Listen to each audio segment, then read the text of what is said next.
Hello दोस्तों, आपका you फिजिका में स्वागत है। मैं उमेश मिश्रा। हम आपको क्वांटम मैकेनिक्स पढ़ा रहे हैं और जिसमें पिछले लेक्चर्स में हमने आपको बताया था कि इलेक्ट्रॉन के साथ एक्सपेरिमेंट हम करेंगे और हम आज एक्सपेरिमेंट करेंगे इलेक्ट्रॉन्स के साथ। पिछले लेक्चर्स में हमने आपको बताया ये कि पार्टिकल, जब हम क्लासिकल पार्टिकल लें उस पर बिहेवियर क्या होता था, यही सेटअप होता था वहाँ पे भी। और जब हम वेव को लें, क्लासिकल वेव्स को लें, तो क्या इफेक्ट होता था वहाँ पे। तो हमने उन दोनों के बिहेवियर को देखा था और वहाँ पे हमने ये पाया कि जो हम क्लासिकल पार्टिकल का यूज कर रहे थे, तो यहाँ से गन से जो पार्टिकल्स, बुलेट्स हमारे निकल रहे थे, वो होल 1 एंड होल 2 से पास हो रहे थे। 1 और 2 से पास हो रहे थे। तो हमें पता चल रहा था, हम देख पा रहे थे कि हाँ होल 1 से जा रहा है, होल 2 से जा रहा है। तो हमारा पैटर्न, प्रोबेबिलिटी का जो डिस्ट्रीब्यूशन है वो इस तरीके से आता था, दोनों के लिए अलग अलग जो होता था। और हम जब दोनों को ओपन करते थे तो हमारा एक अलग से प्रोबेबिलिटी डिस्ट्रीब्यूशन आता था। और वहाँ पे क्या होता था, P12, दोनों होल्स को एक साथ अगर ओपन करें तो P1 प्लस P2 के बराबर आता था।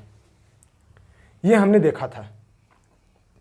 और जब हम वेव्स को ले रहे थे तो वहाँ पे अलग कंडीशन होती थी।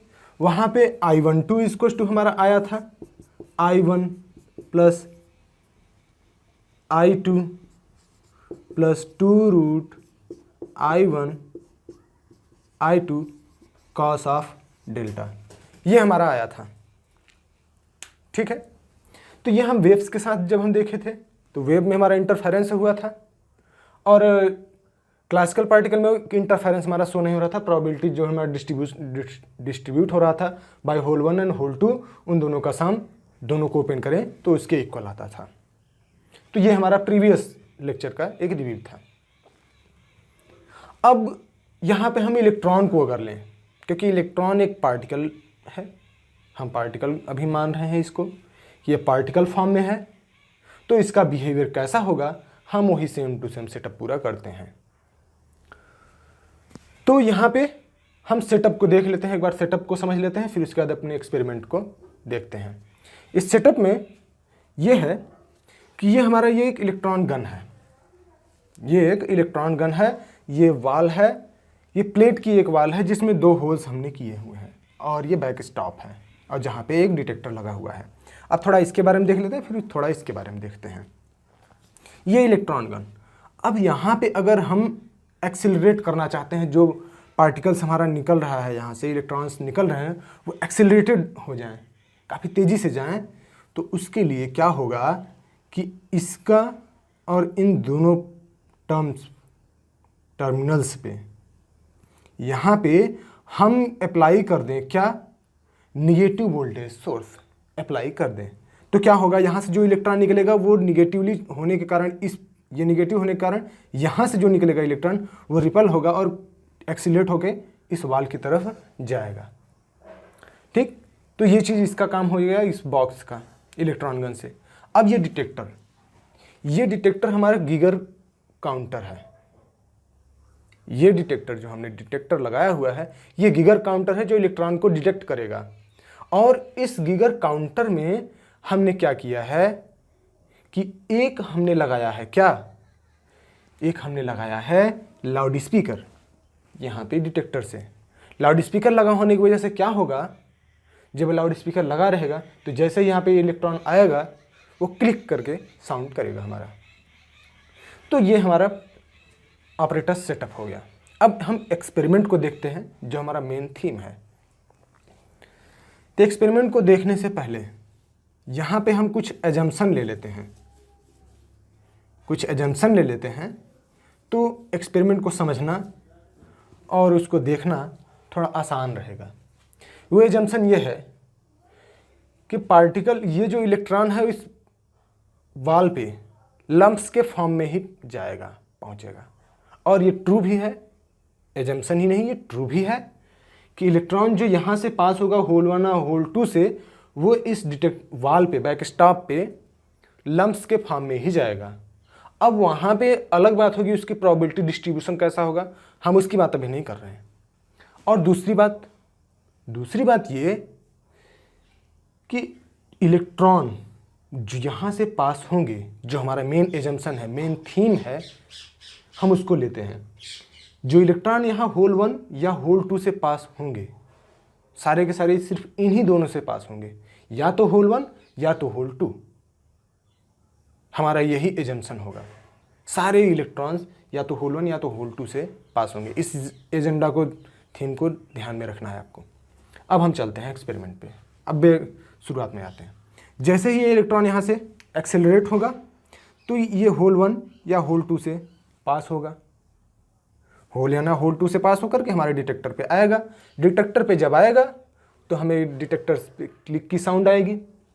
ठीक, अब यहाँ पे हम ये करें, अगर हम होल 2 को कवर अप करते हैं, होल 2 को कवर अप करते हैं और यहाँ पे इलेक्ट्रॉन्स का जो इमिशन रेट है, जो इमिशन रेट है उसको हम थोड़ा लो करते हैं। इस तरीके से करें कि एक टाइम में सिर्फ एक ही इलेक्ट्रॉन पास हो, एक टाइम में सिर्फ एक ही इलेक्ट्रॉन पास हो।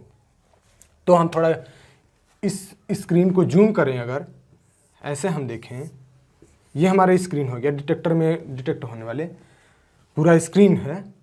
तो होल 1 से पास जो होंगे इलेक्ट्रॉन्स, वो इसे क्लिक क्लिक क्लिक क्लिक करके रैंडमली कहीं पे भी वो क्लिक करके आते हैं और हमें पता चलता है, हम डिटेक्टर डिटेक्ट कर लेता है कि हाँ यहाँ पे हमारा ये क्लिक का साउंड है, यहाँ पे क्लिक का साउंड, यहाँ पे, इस तरीके से डिटेक्ट कर लेता है। तो यहाँ पे जब हम देखते हैं तो कोई रैंडमली है ये, तो कुछ पैटर्न हमको मिलता नहीं है, इसका प्रोबेबिलिटी डिस्ट्रीब्यूशन हमें पता ही नहीं चल पाता है। ठीक है, कोई बात नहीं। अब वही चीज़ हम रिपीट करते हैं। अगर होल 1 को हम कवर अप कर दें, होल 1 को कवर अप करें तो होल 2 से भी यही चीज़ होगा। ये क्लिक क्लिक क्लिक करके एक साउंड आएगी डिटेक्टर से, और नियर होल 2 जो आएगा उसको हम P2 प्रोबेबिलिटी कर दे दें। Arriving probability of electron near hole 2 is P2 and arriving probability of electron near hole 1 is P1। हम इस तरीके से इसको अगर डिफाइन कर देते हैं, ये प्रोबेबिलिटी है। अभी हम इसकी बात नहीं कर रहे हैं, पैटर्न जो है प्रोबेबिलिटी है, लेकिन हम थोड़ी ये चीज़ आएगा ही हमारे, लेकिन थोड़ा देर बाद देखते हैं। अब यहीं पे अगर इसी एक्सपेरिमेंट को हम जैसे होल 1 को कवर अप, होल 2 को कवर अप किए और काफ़ी देर तक कवर अप करे रहें, काफ़ी देर तक कवर अप किए रहें, तो ढेर सारे इलेक्ट्रॉन्स यहाँ से पास होंगे, ढेर सारे पास होंगे। तो होगा क्या कि ये प्रोबेबिलिटी डिस्ट्रीब्यूशन जो होगा, इलेक्ट्रॉन की अराइविंग प्रोबेबिलिटी नियर होल 1 क्या होगा, ये पैटर्न आएगा, ये प्रोबेबिलिटी डिस्ट्रीब्यूशन आएगा P1 वाला। और नियर होल 2 वही चीज़ हम रिपीट करें तो P2 आएगा। ये तो हमारा single hole 1 and single hole 2, nothing disturbance in it. इसमें यहाँ पे कोई डिस्टर्बेंस तो है नहीं। जैसे हमारा पिछले क्लासिकल पार्टिकल लें या फिर हम वेव लें, क्लासिकल वेव लें या क्लासिकल पार्टिकल लें, तो दोनों का प्रोबेबिलिटी डिस्ट्रीब्यूशन सेम होता था और यहाँ पे भी सेम आ रहा है, कुछ बहुत ज़्यादा चेंजिंग है नहीं। ठीक है, लेकिन यहाँ पे दिक्कत तब आती है जब हम दोनों होल्स को ओपन कर दें। हमने दोनों होल्स को ओपन कर दिया, बोथ एक सेम टाइम पे अगर हमने ओपन किया, तो हम यहाँ पे देखते क्या हैं, यहाँ पे हम ये देखते हैं कि जो इनका प्रोबेबिलिटी डिस्ट्रीब्यूशन है, दोनों होल्स को ओपन कर रहे हैं तो वो एक अलग टाइम का आ रहा है, वहाँ पे इंटरफेरेंस शो हो रहा है। अभी हम इंटरफेरेंस की डायरेक्टली बात नहीं करेंगे, बस हमारा शो हो रहा है। यहाँ पे हम ये देखते हैं कि जब हम P1 और P2 दोनों का प्रोबेबिलिटी डिस्ट्रीब्यूशन जब मिलता है और हम दोनों होल्स को ओपन कर रहे हैं, यहाँ पे बात ये ध्यान देने वाली है कि जो भी इलेक्ट्रॉन यहाँ से पास होगा या यहाँ से पास होगा, वो यहाँ इस डिटेक्टर पे, इस बैकस्टॉप पे वो लंप्स के फॉर्म में ही अराइव होगा। ये चीज़ हमारा कंफर्म है। लंप्स के फॉर्म में होने का मतलब ये हुआ कि आइडेंटिकल हैं और वो डिविजिबल नहीं है। जब ये ऐसा हम मानते हैं, ऐसा हो रहा है, तो ये पैटर्न क्यों आ रहा है? यहाँ पे हम ये भी देखते हैं कि जब हम दोनों होल्स को ओपन कर रहे हैं तो या इलेक्ट्रॉन या तो यहाँ से दो ही उसके रास्ते हैं पास होने वाले। सारे इलेक्ट्रॉन या तो यहाँ से पास होंगे। तो यहाँ पे दिक्कत ये आती है कि कुछ इलेक्ट्रॉन ऐसा भी हो सकता है दोनों same at the same time, कुछ कॉम्प्लिकेटेड पाथ हो एट वंस, यहाँ पे क्लिक हो जाए सेंटर पे, ऐसा हो सकता है, ऐसा हो सकता है। तो यहाँ पे हम ये भी एक कॉन्सेप्ट, ये थिंग आ जाता है कि कहीं इलेक्ट्रॉन डिवाइड तो नहीं हो गया, ऐसा तो नहीं। इस वजह से यहाँ पे देखिए हाई इंटेंसिटी आ रही, ये जो इंटेंसिटी है इन दोनों की इंडिविजुअल सम से ज़्यादा है। यहाँ पे जो इंटेंसिटी आएगी इसके थ्रू दोनों को अगर हम ओपन कर रहे हैं तो इंडिविजुअल सम्स के इक्वल सम से ज़्यादा होगी वहाँ पे। तो यहाँ पे एक चीज़ आता है, कहीं ये इलेक्ट्रॉन डिवाइड तो नहीं हो रहा है, तो आपको ध्यान देना है कि इलेक्ट्रॉन डिवाइड नहीं हो रहा है, इलेक्ट्रॉन डिविजिबल नहीं है। यहाँ पे जो इसका लम्स है, इलेक्ट्रॉन लम्स के फॉर्म में है, वो आइडेंटिकल साइज में है, एक सिंगल है, तो वो कभी डिवाइड तो होगा नहीं। तो यहाँ पे क्या हो रहा है, अब ये क्वेश्चन आता है। यहाँ पे मिस्ट्री यही हो जाती है कि जब ये ना तो डिवाइड हो रहा है, ना तो यहाँ पे कुछ एक स्पेशल चीज कुछ ना कुछ हो रही है यहाँ पे, तभी तो ये इस तरीके का पैटर्न आ रहा है। ये मिस्ट्री को हम सॉल्व करना चाहते थे।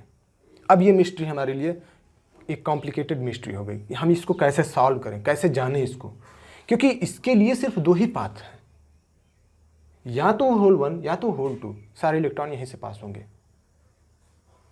अब यहाँ पे एक चीज़ और आता है, जब ये पैटर्न आ रहा है तो कुछ एक और कॉम्प्लिकेटेड पाथ हो सकते हैं, कुछ कॉम्प्लिकेटेड पाथ हो सकते हैं इसके, जो इस सेंटर पे पास हो रहे हों, सेंटर पे आ रहे हों इलेक्ट्रॉन्स। अब इसको हम ये तो मान लिए कि ये सेंटर पे आ रहे होंगे, लेकिन ये चीज़ क्लासिकली हमारा सॉल्व नहीं हो पा रहा था। अब ये क्लासिकली कैसे हम इसको देखें, क्लासिकली हम इसको कैसे समझें, क्योंकि अगर हम क्लासिकल में जाएं तो वहाँ पे जो इनका इंडिविजुअल इंटेंसिटी होता था I1 और I2, इनका एम्पलीट्यूड का स्क्वायर हम सीधे कर देते थे और हम ऐड अप करते थे, तो वहाँ से आ जाता था क्लासिकल वेव में। ठीक है, तो यहाँ पे ऐसा हम नहीं कर सकते हैं, क्योंकि ये अगर हम क्लासिकल की तरह इसका ट्रीटमेंट करें तो वो पॉसिबल नहीं हो पा रहा था, वो सलूशन नहीं आ रहा था। हालांकि यहाँ पे एक बात और भी ध्यान देने वाली है कि जो इसका सलूशन आएगा वो नियरली सेम एज होगा क्लासिकल वेव की तरह, क्लासिकल वेव की तरह ही नियरली सेम होगा। लेकिन यहाँ पे जब हम इसका सलूशन करने की कोशिश करते हैं तो वो सॉल्व नहीं हो पाता है। तो इसको सॉल्व करने के लिए हम मैथमेटिक्स का यूज करते हैं, और मैथमेटिक्स में हम ये करते हैं कि इनका जो प्रोबेबिलिटी डिस्ट्रीब्यूशन इंडिविजुअल का होता है वो φ1 कॉम्प्लेक्स एक नंबर, φ2 कॉम्प्लेक्स हम ले लेते हैं, कॉम्प्लेक्स नंबर लेते हैं, कॉम्प्लेक्स नंबर का एम्पलीट्यूड का स्क्वायर अगर हम करें, उसी तरीके से इसका एम्पलीट्यूड का स्क्वायर करें तो यहाँ से सॉल्व हो जाता है। और यहाँ से हमें ये चीज़ दिखने पता चलता है कि यहाँ पे एक इंटरफेरेंस पैटर्न आ रहा है। तो यहाँ से हम एक चीज़ और कंक्लूड कर सकते हैं कि इलेक्ट्रॉन जो यहाँ पे पहुँचेंगे बैक स्टॉप पे, वो in the form of lumps ही पहुँचेंगे, in the form of lumps ही पहुँचेंगे।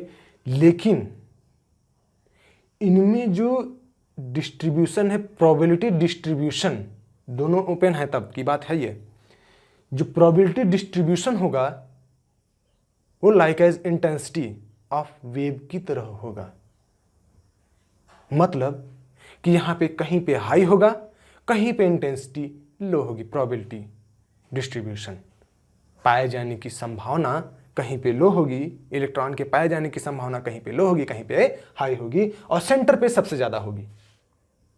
इस पैटर्न से हमें यह पता चल रहा है। तो ये चीज़ तो हमें पता चलेगा। लेकिन यहाँ पे एक चीज़ ये भी आता था कि यहाँ पे ऐसा क्यों हो रहा है, तो उसका रीजन ये है कि डिफ्रैक्शन ऑफ द लम्प से होने की वजह से ये पैटर्न हमको मिलता था, इंटरफेरेंस पैटर्न हमें मिल जाता था। तो ठीक है, इंटरफेरेंस पैटर्न तो हमें मिल गया।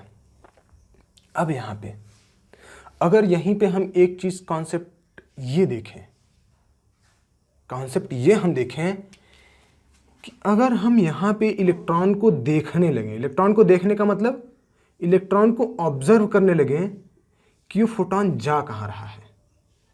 इस बात को ध्यान रखना है आपको कि ये फोटोन, जो इलेक्ट्रॉन यहाँ से इस होल से या इस होल से पास हो रहा है, वो फोटोन जा कहाँ रहा है। या फिर हम इसको दूसरे शब्दों में कहें कि जो भी इलेक्ट्रॉन पास हो रहा है यहाँ से यहाँ तक आया, और जो भी इलेक्ट्रॉन यहाँ पे आ रहा है इस बैकस्टॉप पे, वो किस होल से आ रहा है। इस बात को ध्यान रखना है आपको, वो किस होल से आ रहा है। हम उसको देख रहे हैं, इलेक्ट्रॉन को देख रहे हैं, वो किस होल से आ रहा है। तो क्या होगा, तो इसको देखने के लिए हम ये चीज़, एक कॉन्सेप्ट यूज करेंगे। कॉन्सेप्ट ये होगा हमारा कि यहाँ पे हम एक लाइट सोर्स यूज कर लेंगे, स्ट्रॉन्ग लाइट सोर्स। ध्यान रखना है इस बात का, ये एक स्ट्रॉन्ग लाइट सोर्स है, दोनों होल्स के बीच में हमने एक यूज किया स्ट्रॉन्ग लाइट सोर्स। अब यहाँ पे एक चीज़ आपको पता ही होगा, ना पता हो तो आप इस बात को नोट कर लीजिए, ध्यान रख लीजिए कि जब भी लाइट वेव कहीं से जा रही है और इलेक्ट्रॉन अगर पास हो, कहीं लाइट सोर्स है तो वहाँ पे लाइट वेव्स जाएंगी हमेशा, और वहाँ से अगर इलेक्ट्रॉन पास हो या चार्जेज पास हो, मेनली हम चार्जेज कह दें, चार्जेज पास हो तो लाइट को स्कैटर करते हैं वो। ये काफ़ी इंपॉर्टेंट थिंग है, वो लाइट को स्कैटर करते हैं। जब ये लाइट को स्कैटर करेगा तो हमें फ्लैश ऑफ मिलेगा, हमको पता चलेगा फ्लैश, हमको पता चल जाएगा कि हाँ ये इलेक्ट्रॉन पास हुआ यहाँ से, और यहाँ पे काफ़ी स्ट्रांग लाइट सोर्स है। तो जैसे ही होल 1 से अगर कोई इलेक्ट्रॉन आया, तो क्या होगा कि लाइट वेव की वजह से, यहाँ पे लाइट वेव पास हो रही है, लाइट वेव की वजह से वो फ्लैश ऑफ करेगा। तो जैसे ही फ्लैश ऑफ करेगा, हमें हमारे आई में डिटेक्ट होगा, वो हमें पता चलेगा हाँ यहाँ से इलेक्ट्रॉन पास हुआ इस होल से, क्योंकि स्ट्रांग लाइट सोर्स है तो हमें पता चल जाएगा हाँ इस होल से पास हुआ, और ये उसी समय पर ये डिटेक्ट भी कर लेगा कि हाँ ये नियर होल 1 पे आया, ये इलेक्ट्रॉन नियर होल 1 पे आया। और उसी तरीके से हम करें फिर होल 2 के लिए, होल 1 को कवर अप करें, तो वहाँ पे क्या होता था, होल 2 से जब पास होगा तो भी वो फ्लैश ऑफ होगा, हमारे आई पे वो लाइट पड़ेगी, लाइट यहाँ पे सोर्स है, तो यहाँ पे नियर होल 2 हमें मिलेगा अराइविंग प्रोबेबिलिटी। तो यहाँ पे जब हम लाइट सोर्स का यूज करते हैं, तो हम इसकी probability distribution from hole 1 near hole 1 is P1 dash and it is P2 dash. अगर हम ये प्रोबेबिलिटी डिस्ट्रीब्यूशन हमको मिलता है, यहाँ पे एक चीज बात ये भी ध्यान देने वाली है, कि जो भी इलेक्ट्रॉन यहाँ होल 1 से पास होगा, हम उसको ऑब्जर्व कर रहे हैं, तो उसकी अराइविंग प्रोबेबिलिटी हमको पता है, क्योंकि हम उसको देख रहे हैं। जब हम उसको देख रहे हैं उसकी अराइविंग प्रोबेबिलिटी हमको पता है। ऐसे ही होल 2 के लिए भी उसकी अराइविंग प्रोबेबिलिटी पता है, होल 2 से जो पास होगा। सारे इलेक्ट्रॉन्स की अराइविंग प्रोबेबिलिटी हमको पता हो गई। जब ऐसा रीजन आया और तब हम दोनों को इंडिविजुअल प्रोबेबिलिटीज़ का अगर हम सम करें, सारे इलेक्ट्रॉन्स की प्रोबेबिलिटीज़ का सम करें, या फिर इसको अगर हम सम करें, तो हमारा एक सरप्राइजिंग चीज़ आता है। सरप्राइजिंग ये आता है कि जो डिस्ट्रीब्यूशन आता है, प्रोबेबिलिटी डिस्ट्रीब्यूशन, वो इस तरीके से आता है। ये प्रोबेबिलिटी डिस्ट्रीब्यूशन आता है, और ये P12 डैश होगा, और ये P12 डैश क्या होगा, P1 plus P2, P1 dash plus P2 dash का इक्वल होगा। ये चीज काफी सरप्राइजिंग लगता है कि यहां पे जब हम इलेक्ट्रॉन को देख नहीं रहे थे, वहां पे हम ऑब्जर्व नहीं कर रहे थे, जब हम यहां पे light source, strong light source का यूज कर रहे हैं, तो देख रहे हैं कि ये जो प्रोबेबिलिटीज का सम है वो लाइक एज क्लासिकल पार्टिकल, जैसे हम क्लासिकल बुलेट्स का यूज कर रहे थे, वहां पे जैसे तरीके से डिस्ट्रीब्यूशन प्रोबेबिलिटी का आ रहा था, दोनों होल्स को ओपन कर रहे थे, सेम टू सेम वही आ रहा है। This is too much interesting.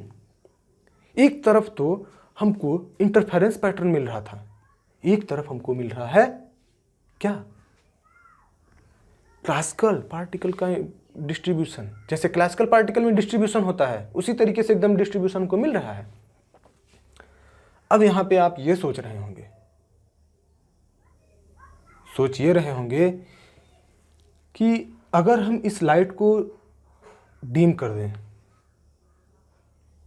तो हो सकता है ऐसा ना हो सकता है। अगर हम लाइट की इंटेंसिटी को डीम कर दें, लाइट को डीम कर दें तो क्या होगा, हम इसको देख लेते हैं, हम इसको देखते हैं। हम इसको ऐसे देखें, यहाँ पे हम लाइट की इंटेंसिटी को डीम कर रहे हैं, मतलब इंटेंसिटी को कम कर रहे हैं। दूसरे शब्दों में ये कहें हम कि इमिशन ऑफ रेट को हम कम कर रहे हैं। ध्यान देने वाली बात यह है, emission of rate, not the size of electron. Size of electron means size of photon. Size of photon means we do not change the energy of the photon. Energy of photon, each photon have same, we can say. मतलब हम photon की energy को change नहीं कर रहे हैं, उनकी size को चेंज नहीं कर रहे हैं, हम सिर्फ इमिशन रेट को चेंज कर रहे हैं, इंटेंसिटी को कम कर रहे हैं, बस इतनी सी बात ध्यान देने वाली है। जब इमिशन रेट को हम चेंज कर रहे हैं तो यहां पे क्या होगा, इमिशन रेट चेंज होने की वजह से इलेक्ट्रॉन जो यहां से पास होगा, यहां से पास होगा, जो इलेक्ट्रॉन यहां से पास होगा हम उसको डिटेक्ट कर लेंगे। यहां पे थोड़ा कॉन्सेप्ट आएगा छोटा सा कि यहां पे हम एक चीज जान रहे हैं पहले से ही, जैसे ही एक लाइट वेव से पास होगा, जैसे ही लाइट वेव से पास होगा चार्ज, तो क्या होगा, वो स्कैटर कर जाएगा। यहां पे एक चीज आपको ये भी ध्यान देना है कि इस लाइट जो सोर्स हमने यूज किया है स्ट्रांग ना होकर के अब ये डीम लाइट सोर्स है। डीम लाइट सोर्स होने की वजह से अब इमिशन रेट काफ़ी कम है इसका, तो प्रोबेबिलिटी ये हो सकती है कि एक समय ऐसा है जब ये इलेक्ट्रॉन यहाँ से पास हो तो यहाँ से फोटोन जा चुका होगा, तब ये इलेक्ट्रॉन यहाँ से पास हो, फिर यहाँ पे फोटोन आने वाला हो। मतलब हमारी बात को आप समझ रहे हैं कि जैसे ये फोटोन है, ये फोटोन है, अब ये दो फोटोन जा रहे हैं तो इन दोनों के बीच में इंटेंसिटी का गैप है, डिस्टेंस है, तो हो सकता है इस समय पर इलेक्ट्रॉन चला जाए, तो इस इलेक्ट्रॉन को हम डिटेक्ट नहीं कर पाएंगे क्योंकि इंटेंसिटी कम है, इमिशन रेट कम है।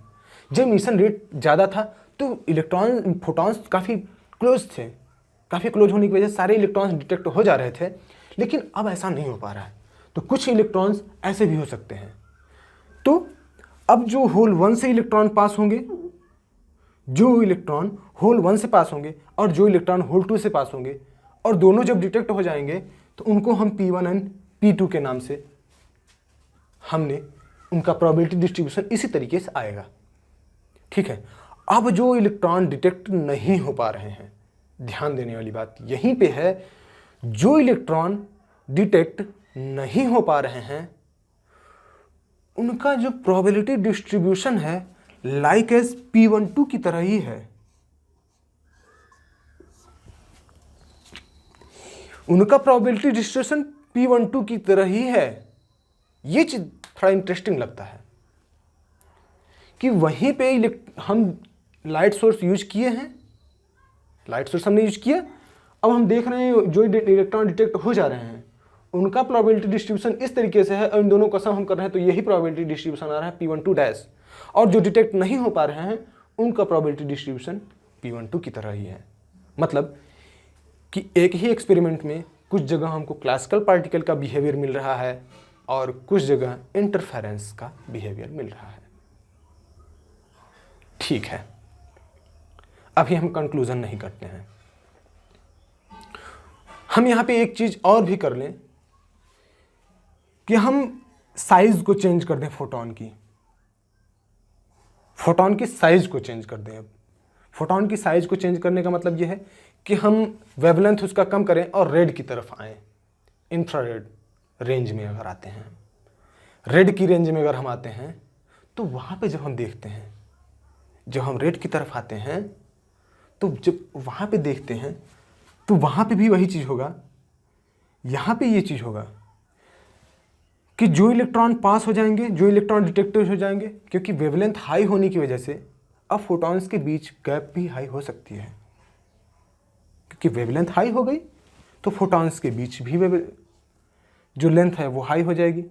तो संभावना ये भी होगी कि कुछ इलेक्ट्रॉन्स पास हों और उसको हम डिटेक्ट न कर पाएं, या फिर उसकी कंडीशन हम बाद में लेते हैं, अभी इसको ही हम समझते हैं। इलेक्ट्रॉन डिटेक्ट ना हो पाए तो क्या होगा, हमारा वही P12 की तरह ही डिस्ट्रीब्यूशन होने की तरफ चला जाएगा। जो P12 डैश हमारा डिस्ट्रीब्यूशन था, जो P12 डैश क्लासिकल पार्टिकल की तरह डिस्ट्रीब्यूशन आ रहा था, अब ये टेंड होगा किस तरफ, जो अब डिस्ट्रीब्यूशन आएगा हमारा नया डिस्ट्रीब्यूशन P12 डैश से टेंड होकर के P12 की तरफ बढ़ रहा है, P12 की तरफ बढ़ रहा है। अब यहीं पे हम और भी चेंज करते हैं वेवलेंथ को, हम इंफ्रारेड की तरफ चले जाएं, माइक्रोवेव, रेडियो वेव्स की तरफ चले जाएं, इनका वेवलेंथ काफ़ी हाई होता है। जब हम यहाँ पे आते हैं, तो होता क्या है, होगा ये कि जो इलेक्ट्रॉन डिटेक्ट भी होंगे, ध्यान देना है, जो इलेक्ट्रॉन डिटेक्ट भी होंगे वो फ्यूजी फ्लैश देंगे। फ्यूजी फ्लैश मतलब कि हमें पता नहीं चल पाएगा, हमें शाइनिंग नहीं मिल पाएगी। शाइनिंग ना मिल पाने की वजह से हम पता ही नहीं कर पाएंगे कि कौन सा इलेक्ट्रॉन किस होल से पास हुआ।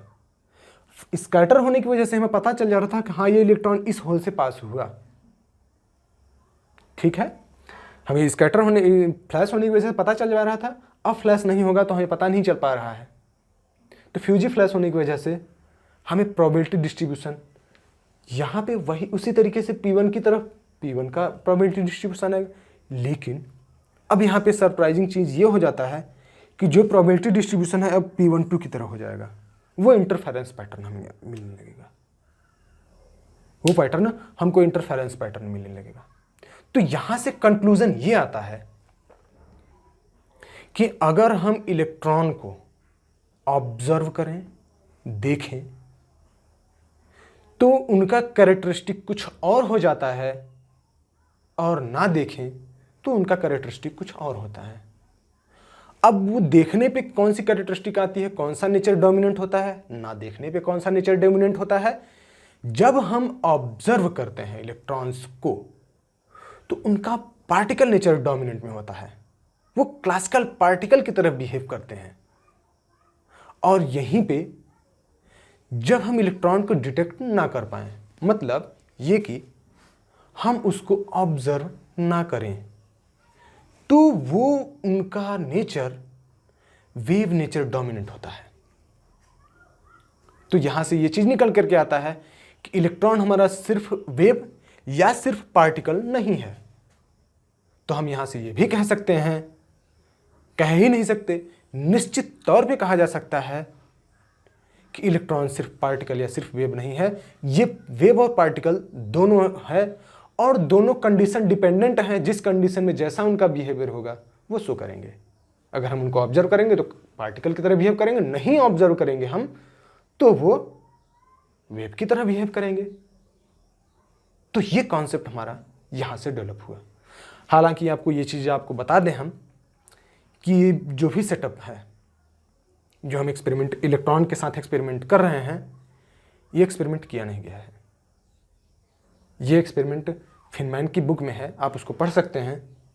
हम फिनमैन की बुक और जेटली की बुक से पढ़ा रहे हैं, और एस.सी. वर्मा सर की भी हेल्प ले करके। ये एक्सपेरिमेंट थॉटफुल एक्सपेरिमेंट है हमारा। यहाँ से हम इलेक्ट्रॉन के बिहेवियर को थॉट से हम अपने सोच रहे हैं कि ऐसा हो सकता है, ऐसा हो सकता है।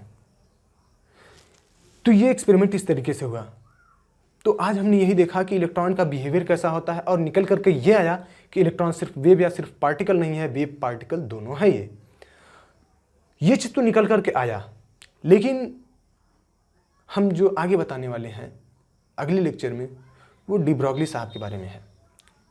डी ब्रॉगली साइंटिस्ट, बड़े अच्छे साइंटिस्ट थे।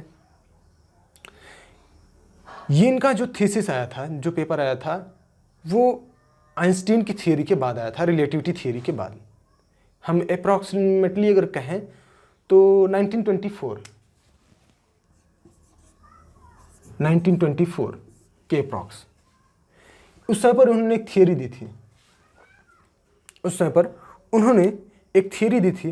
उनका जो एक प्रपोजल ये आया कि इलेक्ट्रॉन या सिर्फ फोटॉन को ही हम वेव पार्टिकल क्यों माने? सिर्फ यही दो वेव पार्टिकल्स हैं? तो उनका प्रपोजल यही आया कि हम अगर वेव पार्टिकल मान रहे हैं तो सभी हो सकते हैं।